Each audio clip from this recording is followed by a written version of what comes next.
हे चालू। आणि ही थेट दृश्य आपण या ठिकाणी पाहतोय। सुपरमॅक्स कंपनीच्या शिष्टमंडळाची मुख्यमंत्र्यांसोबत बैठक झाली। त्यानंतर आता मुख्यमंत्री इथल्या कामगारांशी बोलण्यासाठी इथे आलेत। या कामगारांनी मुख्यमंत्र्यांच्या ठाण्यामधल्या निवासस्थानाच्या बाहेर आंदोलन केलेलं आहे। आंदोलनकर्त्यांना भेटण्यासाठी म्हणून मुख्यमंत्री स्वतः या ठिकाणी आले।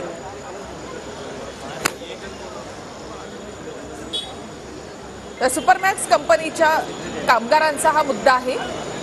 या कामगारांच्या प्रश्नावर तोडगा काढण्यासाठी म्हणजे मासिक वेतनाचा त्यांचा मुद्दा आहे, त्याच्यावर तोडगा काढण्यासाठी मुख्यमंत्र्यांनी या शिष्टमंडळासोबत जवळपास 2 तास बैठक केली। त्यानंतर कामगारांनी मुख्यमंत्र्यांच्या ठाण्यातल्या निवासस्थानाच्या बाहेर आंदोलन केलेलं आहे। या आंदोलनकर्त्यांना भेटण्यासाठी स्वतः मुख्यमंत्री या बैठकीनंतर इथे आले होते। या कामगारांशी त्यांनी इथे चर्चा केली आहे। काय होतं बरे आहेत ना?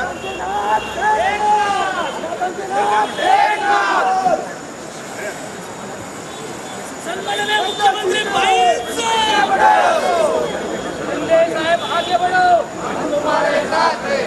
साहब आगे बढ़ो, हम तुम्हारे साथ हैं।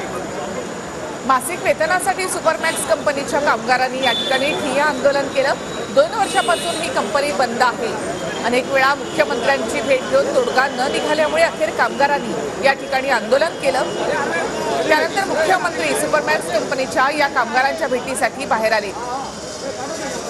अधिक माहिती आपण घेऊयात आमचे प्रतिनिधी सुनील जाधव यांच्याकडून। सुनील, काय माहिती? नितीला, आपण पाहायला गेलं तर 2 वर्षापूर्वी ही कंपनी जी आहे सुपरमॅक्स कंपनी ही बंद पडलेली। या कंपनीमध्ये 1,500 पेक्षा जास्त कामगार जे आहेत ते काम करतात, मात्र त्यांची कुठलीही पेमेंट की त्यांची पगार आणि त्याचबरोबर त्यांचा PF असेल किंवा इतर कुठलाही मोबदला त्यांना मिळाला नव्हता। यासाठी वारंवार आंदोलन करून तरी त्यांना मोबदला मिळत नसल्याने अखेर संतप्त झालेले कामगार जे आहेत ते आज मुख्यमंत्री एकनाथ शिंदे यांच्या ठाणे निवासस्थानाच्या बंगल्याबाहेर या ठिकाणी आंदोलन करण्यास सुरुवात केलेली व या आंदोलनानंतर गेले 2 तासापूर्वी त्यांचं शिष्टमंडळ जे आहे हे मुख्यमंत्रीच्या भेटीला मुख्यमंत्र्यांकडे गेलं होतं।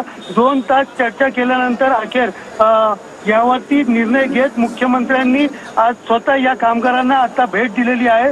एकंदरीत त्यांना विश्वास दिलेला आहे की त्यांचा मोबदला जो अडकलेला आहे तो त्यांच्याकडनं काढून देण्यात येईल आणि शक्यतो कंपनी जी आहे ती वेळ पडल्यास चालू करण्याचे प्रयत्न देखील करेल किंवा यावरती नेमकं काय कशा पद्धतीचं कारवाई करण्यात आलेली यासाठी एक कमिटीही देखील नेमणार असल्याचं मुख्यमंत्र्यांनी आश्वासन दिलेलं आहे। सध्या आपण पाहू शकतो या ठिकाणचं चित्र।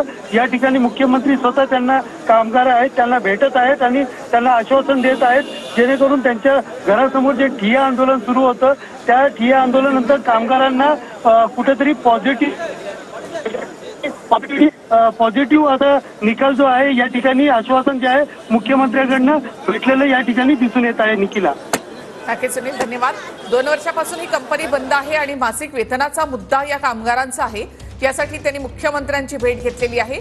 त्याआधीच मुख्यमंत्र्यांनी सुपरमॅक्स कंपनीच्या शिष्टमंडळासोबत चर्चा केली आहे।